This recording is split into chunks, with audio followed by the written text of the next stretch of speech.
Another longtime agency doing homeless services work to get people off the streets and back on their feet is Search. I sat down with its president and CEO, Thao Costis, and Bob Eury, who served for over 30 years as the CEO of Central Houston, the city's downtown business association. They both recall, all too well, that frustrating time just over a decade ago. Thao Costis, Nice to Bob meet you. Eury, it's so good to be here. So good to be here with you guys. We've had some really amazing visits along the way already. And so maybe we could just start out by maybe if you could introduce yourself and a little bit about what you do, and then we'll get into the story behind all that following.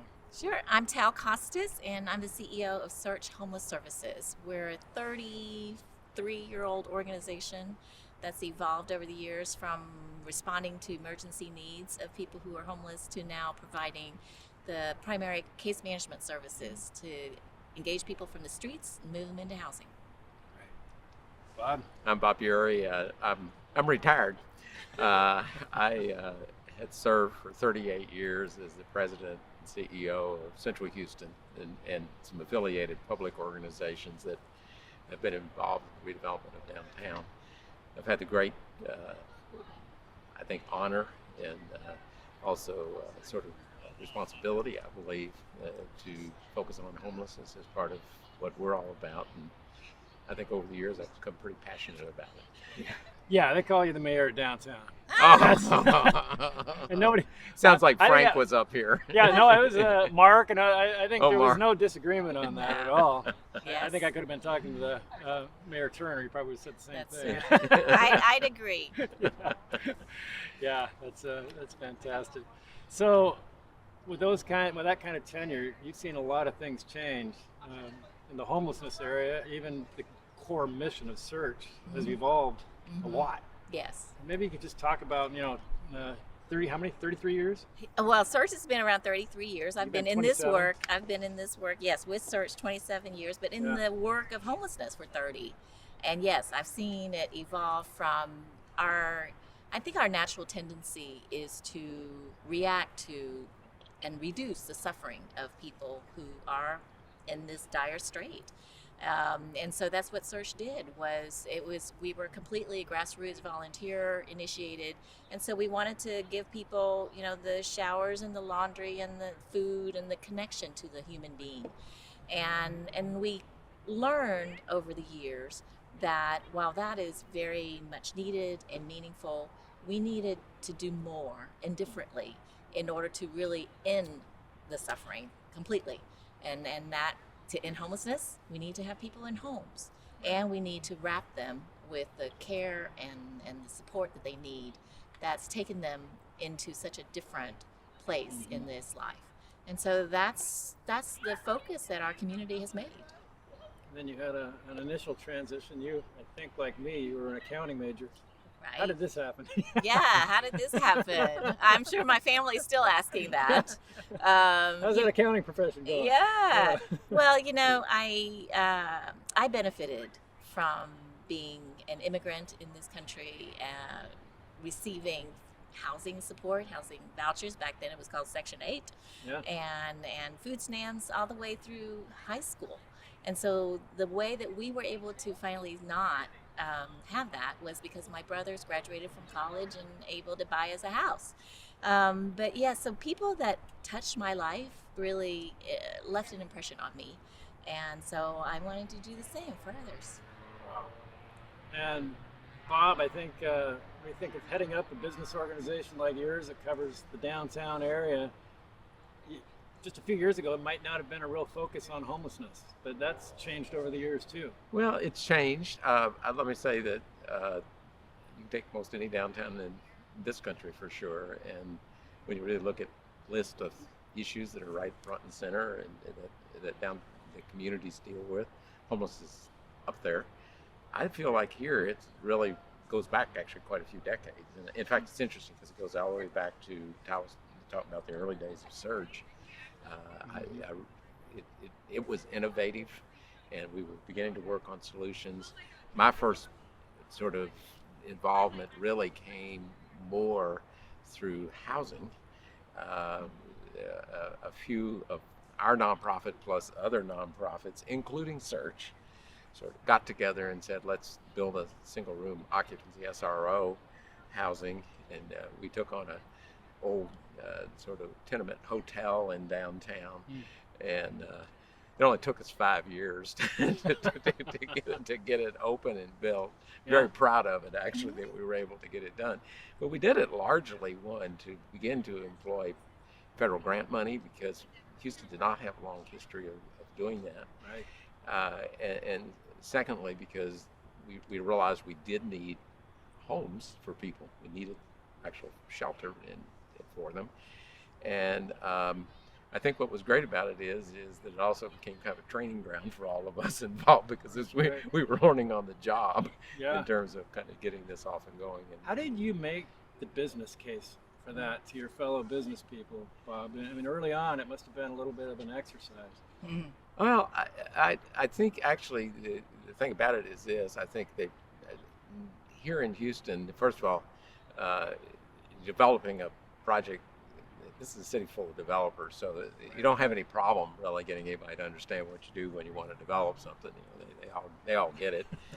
But I also think it was one of those things where we also knew we needed to begin to make tangible progress, and so this was a way to kind of get started and get moving on this as we go forward. And so really we didn't have a difficult time with it. And I remember, although we had a lot of federal grant money in it, we didn't have too hard a time raising other money that we needed to complete the project. Right. Bob's been such an amazing champion of this issue of homelessness. You know, I think we can recognize from a city that's this big that you're going to have a lot of people who are homeless and poor around the central parts. And so it's inevitable. But you also want to do it in a humane and thoughtful way. And so I think it's been great to have a partner on the business side where we've been to really stay on course in a meaningful way. That alignment is amazing. And you know, just spoiler alert on the outcome, you know, here we are now today, and when I look at your graphs for homelessness, they look a lot different than, say, the West Coast. I'm a numbers guy. We've got a bunch of graphs that look like this, including Spokane, and yours looks just the opposite. And I think you've arrived at a point where you have the lowest homelessness population per capita of any major city in America. I mean, that's why I'm here. Well, yeah, and that's an amazing outcome, but it's ongoing. What's been good about it is it seems like there's constantly some new leadership sort of getting on the train, and it's really helped, because I mean it's been decades. This is not something that happened overnight, and I think there's been learning all the way. Some of it is institutional, and that is we have a coalition for the homeless. We have remarkable providers of services, housing, but you know, how do we all work together? Well, how do you get that working together? I mean, I heard this morning that you have over 100 agencies, including Search, all working together. It's astonishing you have 100 agencies working on this, but that they're all working off the same data and kind of marching in the same direction. How did that come about? Yeah, it took a little bit of introducing us to the ideas of, you know, coordinating our data and access and getting people to understand the greater good, the collective impact that we can make versus individually we can only do so much. And yes, and we never have enough money. And I think that was the mantra people had in their head was there's not enough money to really do what we really want. You know, and so yes, it took some outside pressure. Also, of course, HUD was looking at us with a critical eye. Not in a good way. And not in a good way. They put a lot of money into the community and wanted to see more. So really, that was kind of about 10 years ago, where that turning point. They used a soft glove when they hit us. They did the right thing. Yeah. What they did is we were just not living up to what we should be living up to as a community, and they pretty much just said, we're going to pull the plug. This is serious. If you don't begin to kind of really come together. But what they did do is they gave us technical support Yeah. to, and in a way it caused a restart. But the other thing that happened, which was good about that, was that it came at the same time Anise Parker was elected mayor. And Anise, and I didn't realize it until we were sort of in it, that she had a very personal reason, because she and her partner had actually adopted several homeless teenagers, Wow. believe it or not. So you talk about somebody with commitment. Yeah. Frontline commitment. Let's put it this way. Yeah. If Anise wants to go that way, how do you tell her no with this? But what that did was it really led to, I think, a more, because everybody realized what was happening. It was time we all had to get together and kind of row in the boat together to really begin to make You had a some lot progress. of leadership. I mean, we've got a strong mayor form of government in Spokane. You do here. I think maybe even yours is even a little more centralized and more strong mayor than ours, but similar. But you really had strong leadership from the mayor's office in, say, 10 years ago when that turn from the HUD situation began. Is that true? Well, absolutely, it Yeah. was true, and I think the really great thing is we set some relatively strong goals of we're going to put more permanent supportive housing on the ground. We're going to go out and get it done, and at that time, the program, the 100,000 homes, we entered into it just wisely so that we create some competition because we're looking at other cities and they're looking at us, which was important. But it also, Parker really stayed with it, and we were able to help her actually. A very good special assistant, Amanda Chapman-Simple, I've heard. who was very, I think, Mark instrumental. has her job now. And Mark has her job. Mark worked with her, and so the beauty of that is we were able to begin to kind of really get down to, here's the plan, how are we making progress. We're becoming much more numeric and analytical about and having numbers on how we're doing progress wise, and so we're kind of at that really same get going. front end. Might be something that you just piggyback on that a little bit. Yeah. I mean, Mark's salary is paid by a corporation. I think that is really Oh, great. cool. And then the other question I would just say is, what would you tell your counterpart in Spokane? Yeah. The business leaders there. Yeah, What would you tell the service for that? So I'll ask you that, but so we're just talking about Mandy and Mark in the mayor's office, and I understand they're being paid for by a corporation here in town. Getting back to that business relationship. Well, actually, what they were paid for was we in the downtown paid for half of right. Okay. and then we They've made got the business city pay support. for the other half. Okay, that's what it was. Okay. We're the But corporation. actually, Mandy worked for the Corporation for Supportive Housing, Okay. and she actually didn't want to leave the job, but she That lives was the here. consulting company that provided the and- technical assistance. And she lives here. She lives here. Yeah. And so it was really a matter of talking into her. So I remember calling her. What had happened is that several months had gone by. The mayor was going to get this special assistant. I think there's some frustration going, where are you? And all that. I'm like, where are you? And all that. So they tell me, well, we know what we want to do, but she won't come. And so I called her up and I said, well, let's just do this. What happens if we pay you? You're going to work 100% time for us and you work with us. And you're still going to work for the Corporation for Supportive Housing. It's a consulting contract. You're 100% time here in Houston. Yeah. And so I called her back offers, over to couldn't the refuse city it. and Yes. I said, Yeah. after she comes back from the holidays, you better have a desk and an office for her because she's coming. We're paying for it and you're paying half. Wow. Yeah. And the rest is history. I'm interested in how, back in Spokane, we're hearing all these things about Houston. We're hearing a lot of things about everybody, but we're here in Houston because of the very good things we've heard. But you're really kind of the example of housing first. And we were hearing some criticism of housing first because it was kind of this idea that you're dropping people that maybe need a lot of support into housing and walking away. And we're hearing just the opposite. But how did you start with the housing first kind of thing? Because there's a business case behind it, there's a helping case behind it. I'd like to hear both perspectives on why that makes sense. Why does that make sense? Well, science, of the brain tells you that while you are operating in scarcity, like you're out there without food, without shelter, that's all you can focus on. And if we want people to be able to get a job, be able to function more capably, then they need to have stability. And so that's where the housing first concept comes in and is so critical to the person's ability to not have to worry about that safety factor about where I'm going to sleep tonight. So from there, absolutely, we need to provide wraparound support. And it will not work if we don't have that support, that place that person can go to and can control his access in and out, or her access in and out, and the rent subsidy that's going to keep them there.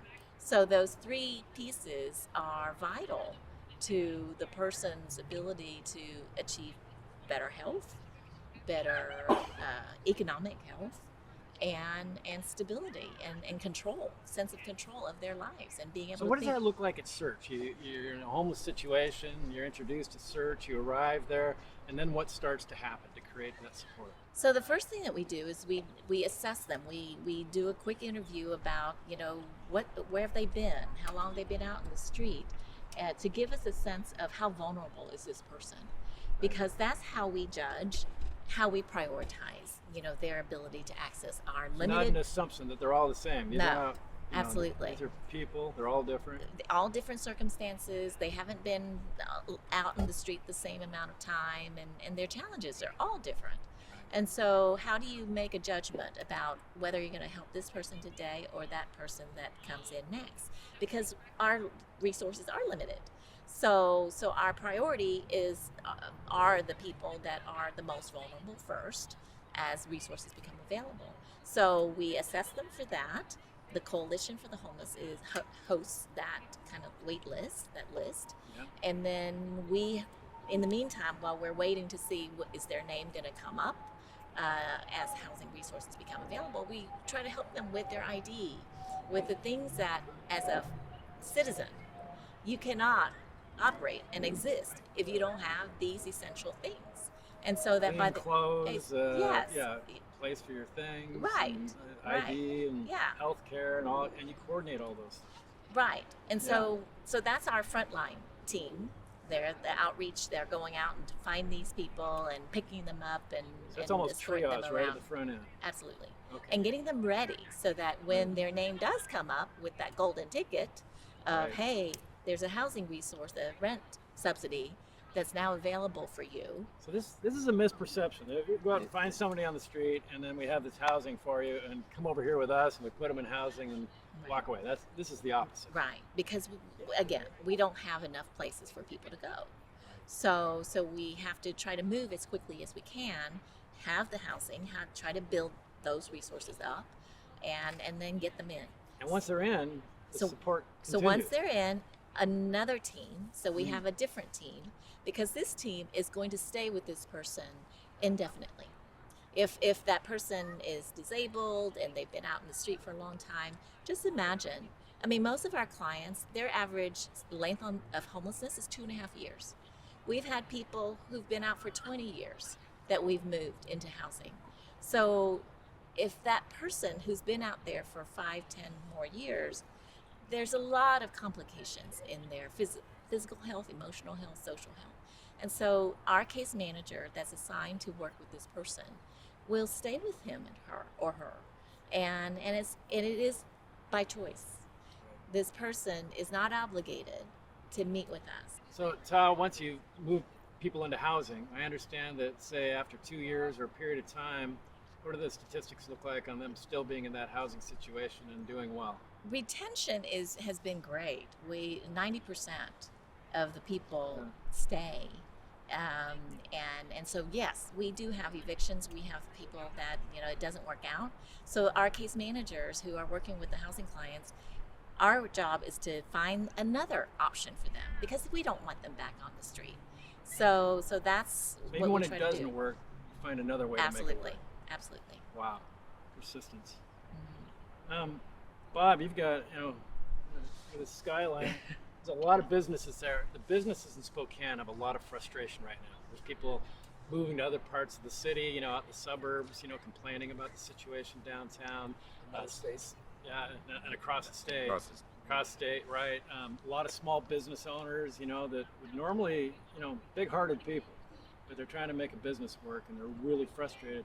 How do you make the case to all those businesses that this is a relationship and repeat it over and over again that makes sense to them? One, I got to say, in some ways, the business community is a little more patient and compassionate than one might expect, given the business case. I've got a business, I need to make money. Yeah. I'm going to stay here. I think they did a good job of beginning to really understand the very fundamental thing of these are homeless folks and we want them housed. This is not just a matter of we want them off the street. Right. And so did you have a clamor for enforcement versus versus this longer term solution of housing, or was there a quick understanding? There is on the enforcement side. Of course there's a clamoring and people want it, but you can't outlaw homelessness. I mean, come on, you can't do that. I was 20 years as CFO of the city, about 18 years, and I can't think of a less cost-effective way and least productive way to deal with it. And we've managed to pass various ordinances, and they're sleeping on a sidewalk or blocking a sidewalk or an entrance or something like that, panhandling, and again, dangerous situations, distring and things like that. In this day and age, they're virtually unenforceable, right. And they are sort of used to maybe have some degree of everybody sort of knows what the rules are. So, you can sleep from 11 to 7 in the morning, but everybody sort of understands that after 7, you sort of need to be up. Well, Bob, I've been wandering all around Houston just on that point for 2 days now, and I got to admit, I'm having trouble finding this homeless, population downtown. I mean, I'm not sure what anybody would be complaining about. Maybe that's just in contrast to Spokane, Seattle, California, but it's kind of remarkable to me, the visuals here. It seems even around the Beacon, I didn't see it.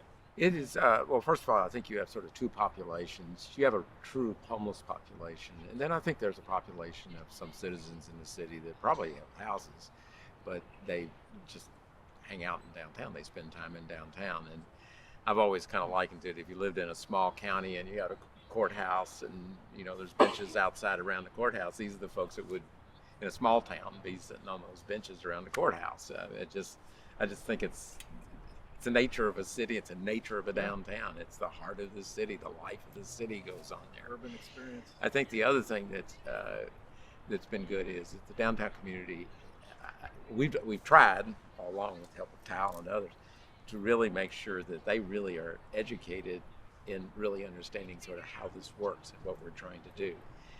They've been patient. They've been supportive financially of in fact adding more housing, getting more housing available that then we can put in. They've been supportive of the outreach folks, and actually Search is a contractor of one of our entities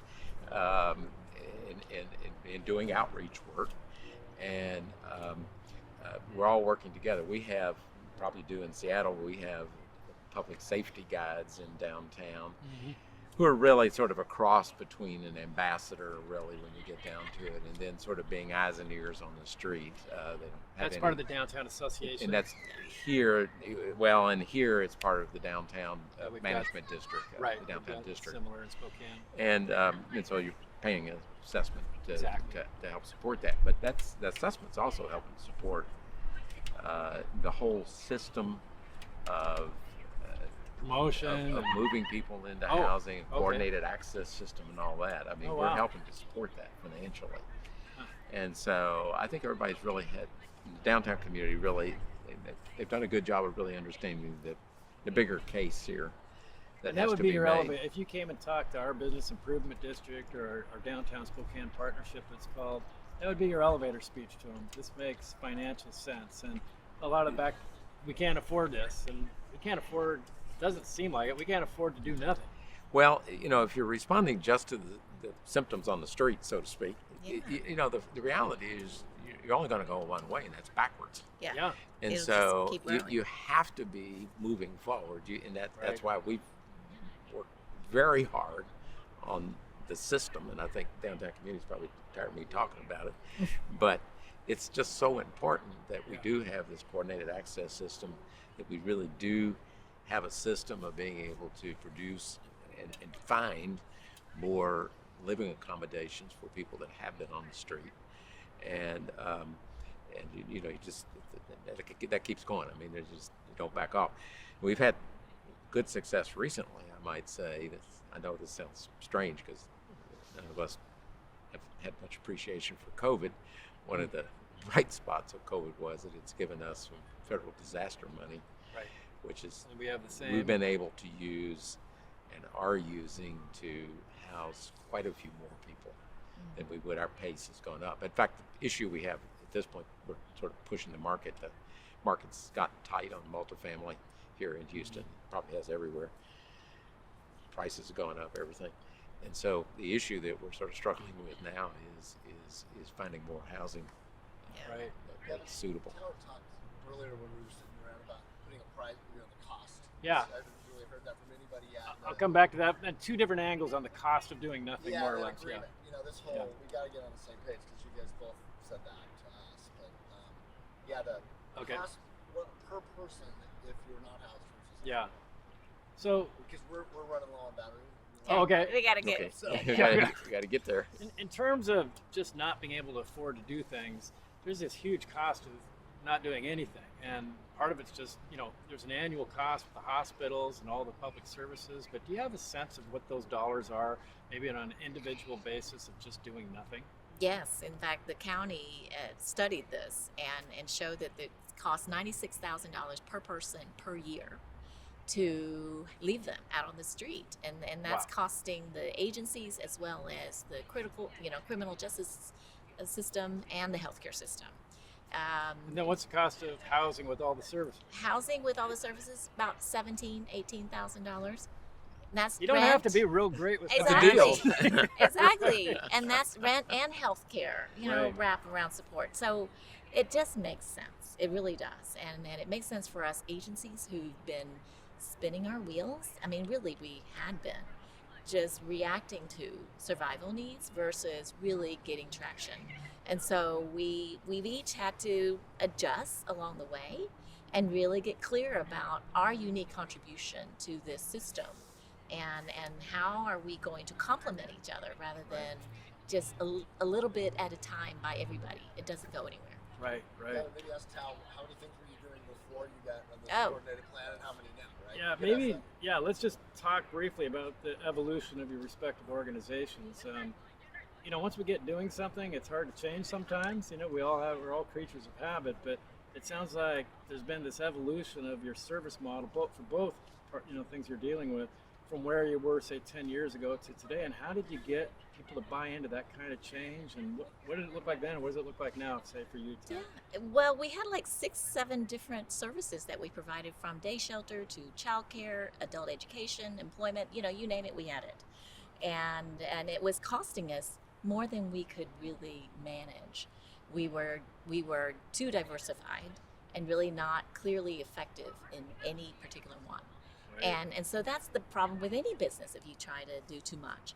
And so that's the weakness of our mission, is we had to then get focused on who are we here for and what are we intentionally needing to achieve. And so when we clarified that for ourselves, it made so much sense to be partner with and be the best friends of the housing provider rather than us having to be the housing provider too. Right. So you could So go now into you your just do board. what? So now we do case management. We are the ones that are the skilled staff members who are going out hand in hand working with the individuals that most of us don't quite know what to do and how to work with them. But our staff, they do. And they will stick with them, and we will stick with them. And other agencies are picking up some of the work you The used other to do. pieces, It's all getting exactly. done. The beacons doing a beautiful job of the front end. Yes. We're going on the back end. Right. And partners like the private sector that Bob has brought in, we're able to get the financial support to complement some of the public support. And so it just all gets woven in together really well. I'm not sure how much trust there is between the business sector and the social sector in Spokane. And sounds like you have a lot of trust, but it must have taken quite a lot of work to get there. It's taking time. It's taking time. And so I think I think it's better now. That's not to say that within the last several months there's been a lot of concern about hot spots where there's maybe a growing group of homeless people, and maybe not even homeless people, but maybe people identify these individuals as being homeless. I think that the downtown community has sort of learned like the rest of us, and the logic here is pretty simple. One, it's a lot cheaper to have somebody housed than it is to have them on the street. Two, it's really a permanent solution, as opposed to about anything else we would do is clearly not. Right. And so we may work real hard at it, but and it may be that there's a lower level of people on the street because they're temporarily housed or this or that or the other, or for that matter, they've just moved to a different place. Right. I think people kind of get it. They Yeah. really, they've been able to do it. And I have to say, I've been passionate about this, and I have really rarely had much pushback on it. I've had a few people question it, but generally because they didn't really know our experience here in Houston. They didn't really have a way they could sort of judge against the progress that has been made. And the longer you've been around, you kind of remember what it was like, So in that regard, but there is a strong consensus about the way home and the direction of what we're doing collectively here with this. There's just absolutely no doubt about it. And quite frankly, on the side of the downtown district and Central Houston, these downtown organizations, I think there has been a remarkable generosity towards this effort, meaning there is a real sense of this is something that we should do, and it is important. Yeah. Because I guarantee you in downtown Seattle and virtually every downtown, if Deals you with this. list what's going right and things that we want to change or not right, homelessness is going to be right there. In It always Washington, is. It's number one issue. Yeah, it's number one issue, and I think you have. We're gonna have to wrap up. 'Cause we're almost out of card. So maybe it's just Yep. I think you're sort of saying about there's not a money problem, there's an agreement problem or a resource Yeah, problem. yeah. And if they'd agree with that or not, but Or maybe just ask their advice going forward. yeah, We're running out. that's exactly what I was gonna say. What would you do after all you've learned? Yeah. Well, I to your think. little brother or sister. Yeah. Yeah, I think Let me ask you the question real Okay. quick. So Houston has maybe just quick calculation 1/10 the per capita homeless population of Spokane. So we're kind of at the front end of this in Spokane. But if you were to give advice to Spokane, kind of knowing where we are and getting started, what might that sound like, Tom? I would say recognize what you do best, the agency's perspective, and really stick to it, and find partners in going at it together. That's the best way to do this. Right. It's going to look a little different in Spokane than it looks in Houston. Absolutely. So so finding your niche, finding your key partners, your leaders in the housing side, because you need them. Bob, how about you? I think you have to set a goal, and you have to do just what Thao said, and is really identify who can lead in the various areas of what it takes to put together the system. It is a system, and you get everybody to do it, and then go after it. Set some benchmarks that you're really trying to hit, and go after it, and then frankly be patient. It isn't easy work, and it may take longer than you think. So you just have to kind of keep your eye on the prize. Just stay at it. And stay at it. Don't give up, especially if things start going a little bit one way or the other. Just keep refocusing and just keep after it. And with the you'll make metrics progress. And with the metrics you have, it might be easy to say, hey, put a stake in the ground. We've won. Almost feels like it from my perspective in Spokane, but are you done? No. We've housed more than 24,000 people since 24,000 people 2011. you've housed. It's incredible when you think about Houston that number. has since 2012. Yes, but we still have 3,400 out on the 34, street on a given day or in a shelter. There's still a lot of work to be done. And just on that note, I mean, there's all these perceptions out there, and I think they're all arrived at honestly, but it's good to talk about them. Are you sensing, I mean, you're doing such a great job here. Are people coming from other cities, other states, and saying, hey, Houston's doing a great job, let's go bring our homelessness there? No. No. I think that's the public's perception that people will come to the cities. You feel that they'll come? No. That's No. not. No. Our data shows that's not the case. These are your people. These Yeah. are our No, people. they're our people. Yes, Yeah, they are. They are. And the business community isn't done either. This is a long-term commitment, Bob. Oh, absolutely, it's a long-term commitment, and it always will be the top priority for the downtown community. I don't, the numbers may change, but I've come to think that the only way you ever manage is if you ever got to a point where there were absolutely no homeless people. And I know Thao wishes I would someday love we'll that. hit that, right? I would love that. As long as there's one person, Exactly. you'll still be top on the list. Well, I can't tell you how much I appreciate this. I hope I can come back in 5 years and Yeah. talk about all the things we've done right and share our story. We would Good. love We that. hope you can. Yeah. Thank you, Thao. Thank you. Thank you, Thank you. Bob. Yeah.